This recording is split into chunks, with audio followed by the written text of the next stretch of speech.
The Great Pyramid of Giza was built with such precision that the four sides of its base differ in length by less than 8 inches. 8 inches!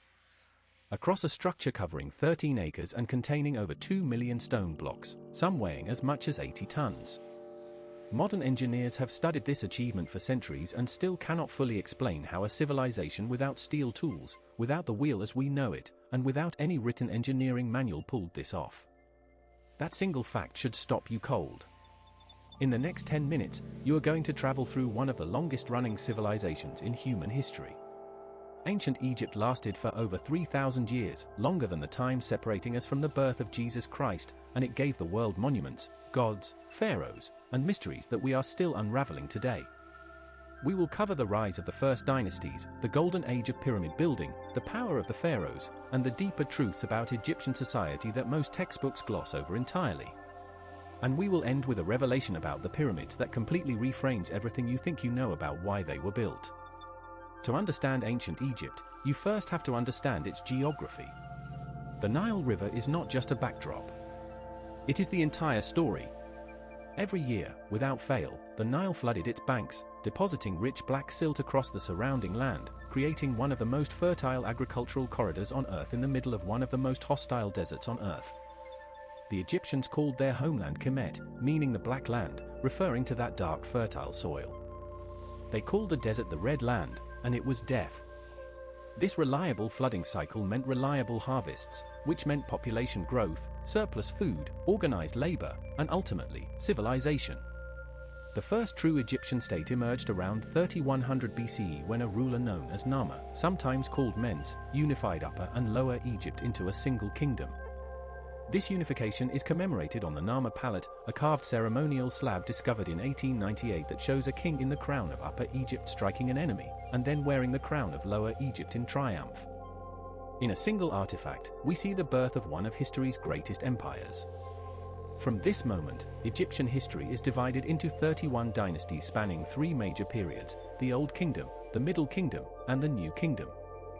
The Old Kingdom, running roughly from 2686 to 2181 BCE, is where the pyramid fever begins. And it begins not with a great pyramid, but with a man named Imhotep, the architect who designed the step pyramid of Djoser around 2650 BCE. This was a revolutionary moment. Before Imhotep, tombs were flat, rectangular structures called mastabas.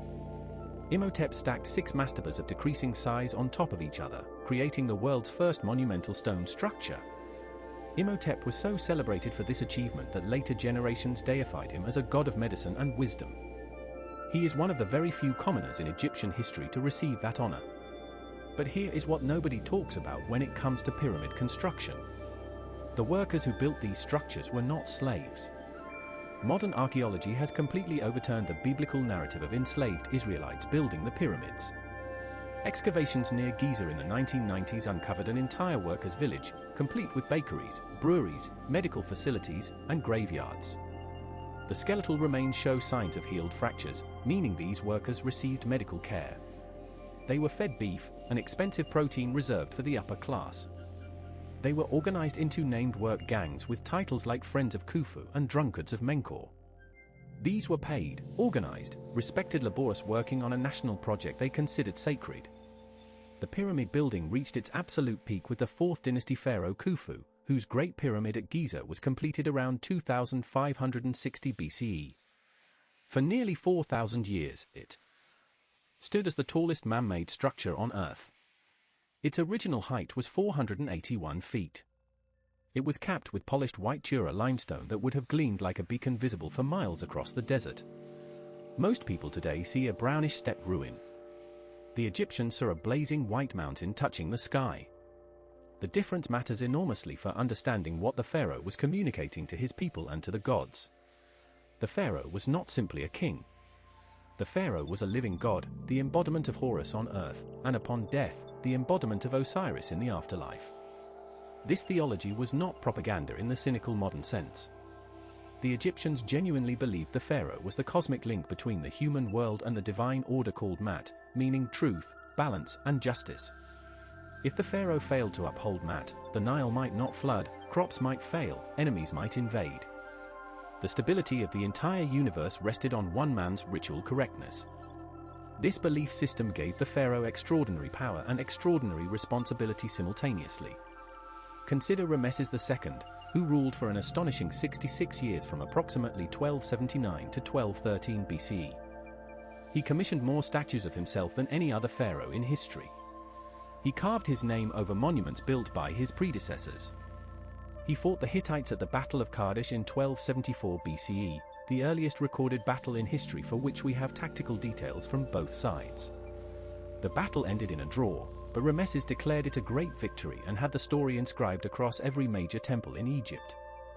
His mummy, discovered in 1881, shows a powerfully built man who lived into his 90s, survived 14 of his own children, and shaped Egyptian culture for generations after his death.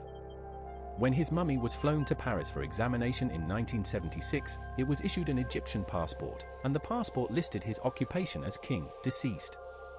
Now consider the question nobody asks plainly enough. Why pyramids specifically? Why this shape? The answer connects to the Benben stone, the sacred conical stone kept at Heliopolis, which the Egyptians believed was the first solid matter to emerge from the primordial waters of chaos at the moment of creation. The pyramid shape, called the pyramid ion, replicated this cosmic first stone. Building a pyramid was not an act of vanity. It was an act of cosmic recreation. The pharaoh was literally rebuilding the moment of creation in stone, ensuring that the cycle of death and rebirth, mirrored by the sun rising and setting every single day, would continue eternally. The New Kingdom, from roughly 1550 to 1070 BCE, shifted away from pyramid building entirely. By this point, the Old Kingdom pyramids had been robbed repeatedly despite every precaution. Pharaohs instead carved elaborate tombs deep into the limestone cliffs of the Valley of the Kings, hiding their burial chambers underground and pouring their resources into vast temple complexes. This is where figures like Tutankhamun, Akhenaten, and Hatshepsut emerge. Hatshepsut is particularly remarkable. She ruled as pharaoh for 20 years in the 15th century BCE, depicted in official art wearing the traditional male pharaoh's false beard. She oversaw a trading expedition to the land of Punt, brought back exotic animals and trees, and built one of the most breathtaking temples in Egyptian history at Deir el-Bahri. After her death, her successor Thutmose III had her images chiseled from monuments across Egypt. Her erasure was almost total. She was only rediscovered by modern scholars in the 20th century. What does ancient Egypt ultimately tell us about human civilization? It tells us that organized belief systems are among the most powerful technologies ever invented. The Egyptians did not build pyramids despite having limited technology. They built them because their theology created a level of social coordination that translated human belief directly into physical achievement. The pyramids are not evidence of mystery or alien intervention. They are evidence of what thousands of motivated, organized, well-fed human beings can accomplish when they share a single overwhelming purpose across generations. It tells us that recorded history is always incomplete, always filtered through the erasures and emphases of those who held power. Hatshepsut was nearly lost to us. Imhotep was nearly forgotten before he became a god. The workers who built the pyramids were misidentified for centuries. Every time we dig deeper, Egypt surprises us again. And it tells us something quietly humbling. Before you go, if you learned something valuable today, hit that like button right now. Subscribe to History Vault YT for a brand new video every single day. We will see you in the next one.